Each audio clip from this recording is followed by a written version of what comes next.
Hello, boys and girls. I'm about to commit a human rights violation. So let's break this down.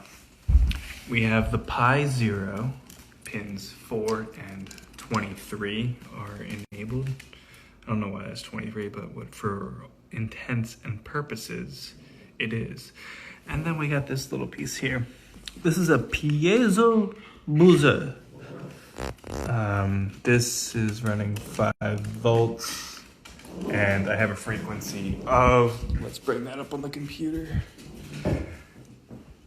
So the breakdown for this is, I have some annoying neighbors, not neighbors, more like vagrants in front of my place, and I wanted to create a sound that would disrupt them.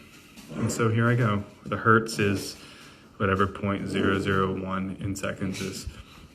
And then we're gonna run this, and we're good.